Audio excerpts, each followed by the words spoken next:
Hi hello ನಮಸ್ತೆ. ಇದು ನಿಮ್ಮನೆ ಮಗಳು ಕೈ ರುಚಿ. ಇವತ್ತು ನಾನು ಒಂದು ಸ್ಪೆಷಲ್ ಮತ್ತೆ ಕ್ವಿಕ್ ಆಗಿ ಮಾಡುವಂತ ಒಂದು ರೆಸಿಪಿ ತೋರಿಸ್ತೀನಿ. ಅದು ಏನಂದ್ರೆ ರೊಟ್ಟಿ. ಇದು ಡಯಟ್ ಅಲ್ಲಿ ಇರೋರು ಕೂಡ ತಿನ್ಬೋದು, ಮಕ್ಕಳಿಗೂ ಒಳ್ಳೇದು, ಅಥವಾ ಟಿಫನ್ ಬಾಕ್ಸ್ ಮಾಡ್ಬೋದು, ಡಿನ್ನರ್ ಮಾಡ್ಬೋದು. ಏನ್ ರೊಟ್ಟಿ ಅಂತ ಇದೇ ಒಂದು ಸ್ಪೆಷಲ್ ಇಂಗ್ರೀಡಿಯೆಂಟ್, ಮುಲ್ಲಂಗಿ ರೊಟ್ಟಿ, ರಾಡಿಶ್ ರೊಟ್ಟಿ. ಎಷ್ಟೋ ಜನ ಮಕ್ಕಳು ಸಾಂಬಾರು ಮುಲ್ಲಂಗಿ ಹಾಕಿದ್ರೆ ಅಥವಾ ಮುಲ್ಲಂಗಿ ಪಲ್ಯ ಮಾಡಿದ್ರೆ ತಿನ್ನಲ್ಲ, ಮೂಗ್ ಮುರಿತಾರೆ, ಸ್ಮೆಲ್ ಅಂತಾರ ಅಥವಾ ಖಾರ ಅಂತೆಲ್ಲ. ಸೊ ಇದು ಮುಲ್ಲಂಗಿ ರೊಟ್ಟಿ ಅಂತ ನೀವು ಹೇಳಿದ್ರೇ ಗೊತ್ತಾಗೋದು, ಮನೇಲಾಗ್ಲಿ ಮಕ್ಕಳಿಗಾಗ್ಲಿ. ಅದುವರೆಗೂ ಅದ್ರಲ್ಲಿ ಮುಲ್ಲಂಗಿ ಹಾಕಿದ್ದೀರಾ ಅಂತಲೂ ಗೊತ್ತಾಗಲ್ಲ. ತುಂಬ ಚೆನ್ನಾಗಿರುತ್ತೆ, ಟೇಸ್ಟಿಯಾಗಿರುತ್ತೆ, ಮತ್ತು ಮಕ್ಳಿಗೆ ಗೊತ್ತೂ ಆಗಲ್ಲ. ಮುಲ್ಲಂಗಿ ಹೊಟ್ಟೆಗೆ ಸೇರುತ್ತೆ, ಅದ್ರಲ್ಲಿ ಸಿಗೋಂಥ ಎಲ್ಲ ಪೌಷ್ಟಿಕಾಂಶನೂ ಮಕ್ಳಿಗೆ ಸಿಗುತ್ತೆ. ಮುಲ್ಲಂಗಿ ತುಂಬ ಒಳ್ಳೇದು, ಈ ವಾಮ್ಸ್ ಇರುತ್ತಲ್ಲ ಹೊಟ್ಟೆ ಜಂತುಳಕ್ಕೆಲ್ಲ ಒಳ್ಳೇದು ಅಂತ ಹೇಳ್ತಾರೆ. ಸೊ ಮಕ್ಕಳು ತಿನ್ನಲ್ಲ, ರೊಟ್ಟಿ ಮಾಡಿಕೊಡಿ, ಬಾಕ್ಸ್ಗಾಗಲಿ ಅಥವಾ ಡಿನ್ನರ್ಗಾಗಲಿ, ತುಂಬ ಚೆನ್ನಾಗಿರುತ್ತೆ. ಈಗ ಏನೇನು ಬೇಕಂತ ನಾನು ಹೇಳ್ತೀನಿ. ನಾನು 1 ಕಪ್ ಅಕ್ಕಿ ಹಿಟ್ಟು ತೊಗೊಂಡಿದ್ದೀನಿ, 2 ಮುಲ್ಲಂಗಿ ತುರಿದು ಇಟ್ಕೊಂಡಿದ್ದೀನಿ, 1 ದೊಡ್ಡ ಈರುಳ್ಳಿ ತೊಗೊಂಡಿದ್ದೀನಿ, ನಾನು ಅರ್ಧ ಕಪ್ ರವೆ ತೊಗೊಂಡಿದ್ದೀನಿ. ಇದು ಚಿರೋಟಿ ರವೆ ಬೇಕಾದರೂ ತೊಗೊಬೋದು, ಮಾಮೂಲಿ ಉಪ್ಪಿಟ್ಟು ರವೆ ಬೇಕಾದರೂ ತೊಗೊಬಹುದು. 2 ಕಡ್ಡಿ ಕರಿಬೇವು ಅಥವಾ 2 ಎಸಳು ಕರಿಬೇವು ತೊಗೊಂಡಿದ್ದೀನಿ, ಸಣ್ಣ ಸಣ್ಣ ಕಟ್ ಮಾಡಿ ಇಟ್ಕೊಂಡಿದ್ದೀನಿ. ನಾನು ಒಂದು ಅರ್ಧ ಸ್ಪೂನ್ ಜೀರಿಗೆ ತೊಗೊಂಡಿದ್ದೀನಿ, ರುಚಿಗೆ ತಕ್ಕಷ್ಟು ಉಪ್ಪು ತೊಗೊಂಡಿದ್ದೀನಿ, ಮತ್ತು ಇಲ್ಲಿ ಎಣ್ಣೆ ತೊಗೊಂಡಿದ್ದೀನಿ. ನಾನು ಕೋಲ್ಡ್ ಪ್ರೆಸ್ಸಲ್ಲಿ ತೊಗೊಂಡಿದ್ದೀನಿ ಎಣ್ಣೆ, ಮತ್ತು ಕಡಲೆ ಬೀಜ ಹುರಿದು ಪುಡಿ ಮಾಡಿರೋಂಥ ಕಡಲೆ ಬೀಜ ತೊಗೊಂಡಿದ್ದೀನಿ. 1 ಸ್ಪೂನ್ ಇದೆ ಅಷ್ಟೇ ಕಡಲೆ ಬೀಜ ತೊಗೊಂಡಿದ್ದೀನಿ. ಮತ್ತು ನಾನು ಒಂದು ಸ್ವಲ್ಪ ಬಿಸಿನೀರು ಕಾಯಿಸಿ ಇಟ್ಕೊಂಡಿದ್ದೀನಿ. ಈಗ ಹೇಗೆ ಮಾಡೋದಂತ ತೋರಿಸ್ತೀನಿ, ಹೇಗೆ ಕಲ್ಸೋದು ರೊಟ್ಟಿ ಅಂತ ತೋರಿಸ್ತೀನಿ. ನಾನು ಈಗ ಮುಲ್ಲಂಗಿ ಹಾಕ್ಕೊಂಡಿದ್ದೀನಿ. ನಾನಿಲ್ಲಿ 2 ಮುಲ್ಲಂಗಿ ತೊಗೊಂಡಿದ್ದೀನಿ. ಈಗ ಸ್ವಲ್ಪ ರವೆ ಹಾಕ್ಕೊತಾ ಇದ್ದೀನಿ. ಇದು ನಾನು 3 ಜನಕ್ಕೆ ಅಷ್ಟೇ ಆಗಷ್ಟು ರೊಟ್ಟಿ ಅಥವಾ 4 ಜನಕ್ಕೆ ಆಗಷ್ಟು ಮಾಡ್ಕೊತಾ ಇದ್ದೀನಿ. ನೀವು ಬೇಕಾದ್ರೆ ಇನ್ನೂ ಇನ್ಕ್ರೀಸ್ ಮಾಡ್ಕೊಬೋದು, ಮುಲ್ಲಂಗಿ ಆಗಲಿ ಅಕ್ಕಿ ಹಿಟ್ಟಾಗಲಿ. ನೋಡಿ 1 ಕಪ್ ಅಕ್ಕಿ ಹಿಟ್ಟು ತೊಗೊಂಡಿದ್ದೀನಿ ನಾನು, 1 ಕಪ್ ಅಕ್ಕಿ ಹಿಟ್ಟು, ಮತ್ತು ಇದು 1 ಈರುಳ್ಳಿ ಸಣ್ಣ ಕಟ್ ಮಾಡಿ ಇಟ್ಕೊಂಡಿದ್ದೀನಿ ನಾನು, ಮತ್ತು ಅರ್ಧ ಸ್ಪೂನ್ ಜೀರಿಗೆ ಹೇಳಿದ್ನಲ್ಲ, ಅರ್ಧ ಸ್ಪೂನ್ ಜೀರಿಗೆ ತೊಗೊಂಡಿದ್ದೀನಿ.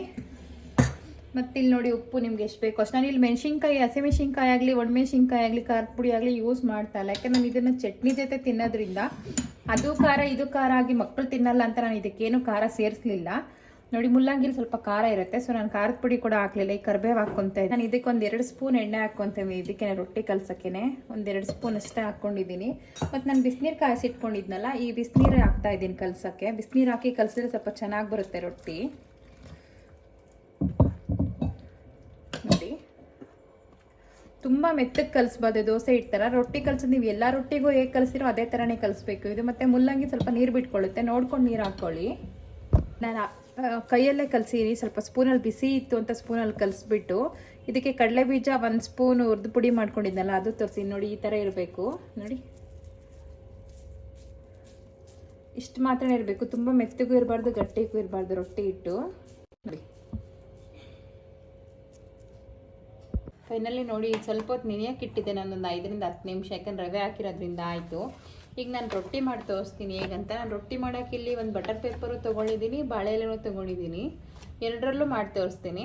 ಈಗ ನಾನು ರೊಟ್ಟಿ ಮಾಡ್ತೀನಿ. ನೋಡಿ ಇಲ್ಲಿ ನಾನು ಬಟ್ಲಲ್ಲಿ ಎಣ್ಣೆ ತೊಗೊಂಡಿದ್ದೀನಿ, ಒಂದು ಸ್ವಲ್ಪ ಕೈಗೆ ಹತ್ಕೊಂಡು ಇಲ್ಲಿ ಬಾಳೆ ಎಲೆ ಕುಚ್ಕೊತಾ ಇದ್ದೀನಿ ಸ್ವಲ್ಪ, ನೋಡಿ. ಸೊ ಈಗ ಅಕ್ಕಿ ಉಂಡೆ ಒಂದಷ್ಟು ಉಂಡೆ ತೊಗೊಬೇಕು, ಒಂದಿಷ್ಟು ರೊಟ್ಟಿ ಆಗಷ್ಟು. ನಿಮ್ಗೆ ತೆಳ್ಳಗೆ ಬೇಕಾದರೆ ತೆಳ್ಳಗೆ ತಟ್ಕೊಬೋದು, ಮಂದಕ್ಕೆ ಬೇಕಾದರೆ ಮಂದಕ್ಕೆ ತಟ್ಕೋಬೋದು. ನೋಡಿ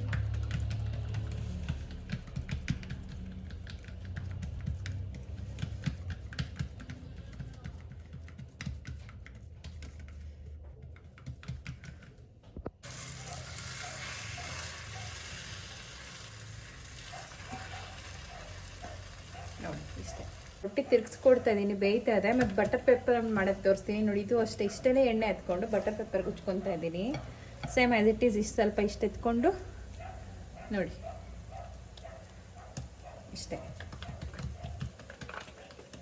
ನೋಡಿ ಸೇಮ್ ಎಲ್ಲ ರೊಟ್ಟಿ ನಾವು ಹೆಂಗೆ ತಟ್ಟಿದ್ವು ಹಂಗೆ. ನಿಮ್ಗೆ ಅದು ಬಟರ್ ಪೇಪರ್ ಆಗಲಿ ಬಾಳೆ ಎಲೆ ಆಗಲಿ ಯಾವುದು ಸಿಗಲಿಲ್ಲ ಇಲ್ಲ ಅಂತಂದರೆ ಡೈರೆಕ್ಟಾಗಿ ಹೆಂಚು ಮೇಲೆ ಕೂಡ ತಟ್ಕೋಬೋದು. ನಿಮ್ಗೆ ಬೇಕಾದರೆ ನೆಕ್ಸ್ಟ್ ಯಾವುದಾದ್ರೂ ರೊಟ್ಟಿ ಮಾಡಿದ್ರೆ ನಾನು ಡೈರೆಕ್ಟಾಗಿ ಹೆಂಚು ಮೇಲೆ ತಟ್ಕೊಳ್ಳೋದು ಹೇಗೆ ಅಂತ ತೋರಿಸ್ತೀನಿ. ಅದಕ್ಕೆ ನೀರು ಇಟ್ಕೊಬೇಕು, ಎಣ್ಣೆ ಬದಲು ನೀರು ಇಟ್ಕೊಂಡು ತಟ್ಟಬೇಕು. ನೋಡಿ ಎಷ್ಟು ತೆಳ್ಳಗೆ ಬೇಕಾದರೂ ತೆಗಿಬೋದು, ಮಂದ ಬೇಕಾದರೆ ಮಂದಕ್ಕೆ ಕೂಡ ಹಾಕ್ಕೋಬೋದು. ಇನ್ನೇನು ನೋಡಿ ಇದು ಈ ರೊಟ್ಟಿ ಬೆಂತ ಬಂದಿದೆ, ನೋಡಿ ಎಲ್ಲೂ ಕಿತ್ತೋಗಲ್ಲ. ಹೆಂಗೆ ಮಾಡಿದ್ದೀವಿ ನಾವು ಅದೇ ಥರ ಬರುತ್ತೆ.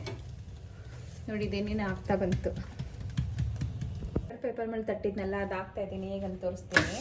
ನೋಡಿ ಇಷ್ಟೇ, ಇದು ಕೂಡ ಅಷ್ಟೇ. ಕುರ್ಪಿ ಅಥವಾ ಏನು ಉಪ್ಪಿದಲ್ಲ ಇದರಿಂದಾನೆ ಚಪಾತಿ ಎತ್ತೋದ್ರಿಂದ ಈ ಥರ ಒಂಚೂರು ಗ್ಯಾಪ್ ಮಾಡಿಕೊಂಡು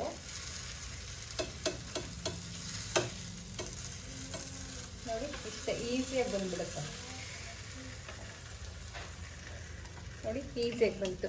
ನಿಮಗೆ ರೊಟ್ಟಿ ಸಾಫ್ಟಾಗಿ ಬೇಕಂದರೆ ನೋಡಿ ಈ ಥರ ಲಿಡ್ ಕ್ಲೋಸ್ ಮಾಡ್ಕೊಬೋದು, ಸಾಫ್ಟಾಗಿ ಬರುತ್ತೆ. ನಮಗೆ ಯೂಶ್ವಲಿ ಸಾಫ್ಟಾಗಿ ಬೇಡ ಅಂತ ನಾನು ಲಿಡ್ ಕ್ಲೋಸ್ ಮಾಡಲ್ಲ, ಹಾಗೇ ಬೇಯಿಸ್ತೀನಿ. ಆಗ ಸ್ವಲ್ಪ ಕ್ರಿಸ್ಪಿಯಾಗಿ ಅಂದರೆ ಕ್ರಂಚಿಯಾಗಿ ಬರುತ್ತೆ, ತಿನ್ನೋಕೆ ಸ್ವಲ್ಪ ಗಟ್ಟಿ ಗಟ್ಟಿ ಥರ ಕರಮ್ ಅನ್ನೋ ಥರ ಚೂರು ಮಾಡ್ಕೊತೀವಿ.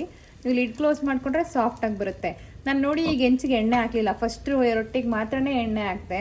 ನೀವು ಬೇಕಿದ್ರೆ ಎಣ್ಣೆ ತುಪ್ಪ ಬೆಣ್ಣೆ ಯಾವ್ದು ಬೇಕಾದರೂ ಹಾಕ್ಕೋಬೋದು. ನಾನು ಜಸ್ಟ್ ರೊಟ್ಟಿ ತಟ್ಟಕ್ಕೆ ಎಣ್ಣೆ ಏನು ಹತ್ಕೊಂಡಿದ್ನೋ ಕೈಗೆ ಅದಷ್ಟೇ ಮಾಡಿದ್ದೀನಿ.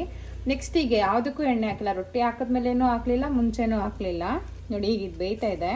ಈ ಥರ ಚಿಕ್ಕ ಚಿಕ್ಕದಾಗಿ ರೊಟ್ಟಿ ಮಾಡಿಕೊಡಿ ಮಕ್ಕಳು ಬಾಕ್ಸಿಗೆ, ಅಥವಾ ಮಕ್ಕಳು ತಿನ್ಬೇಕಂದಾಗ ತುಂಬ ಇಷ್ಟಪಟ್ಟು ತಿಂತಾರೆ. ಮತ್ತು ಬಾಕ್ಸು ಕೂಡ ಒಂಥರ ಯುನೀಕಾಗಿ ಕಾಣಿಸುತ್ತೆ ಅವ್ರದ್ದು ಲಂಚ್ ಬಾಕ್ಸ್ ಏನು ನೀವು ಪ್ರಿಪೇರ್ ಮಾಡಿರ್ತೀರಲ್ಲ ಅದು. ಮತ್ತು ನಾನು ಇದಕ್ಕೆ ಕಾಯಿ ಚಟ್ನಿ ಮಾಡ್ಕೊಂಡಿದ್ದೆ, ನೀವು ಯಾವುದಾದ್ರೂ ಕಾಂಬಿನೇಷನ್ ಮಾಡ್ಕೊಬೋದು. ನಾನು ರೊಟ್ಟಿ ಮಾಡಿದ ವಿಧಾನ ನಿಮ್ಗೆ ಇಷ್ಟ ಆಯಿತು ಅಂದರೆ ನನ್ನ ಚಾನಲ್ಗೆ ಒಂದು ಲೈಕ್ ಮಾಡಿ, ಫಾಲೋ ಮಾಡಿ, ಸಬ್ಸ್ಕ್ರೈಬ್ ಮಾಡಿ. Thank you so much. ಇದು ತುಂಬ ಟೇಸ್ಟಿಯಾಗಿರುತ್ತೆ, ಮುಲ್ಲಂಗಿ ಹಾಕಿರೋದು ಎಲ್ಲೂ ಗೊತ್ತಾಗಲ್ಲ, ತುಂಬ ಚೆನ್ನಾಗಿದೆ, ಮಾಡ್ಕೊಂಡು ನೋಡಿ.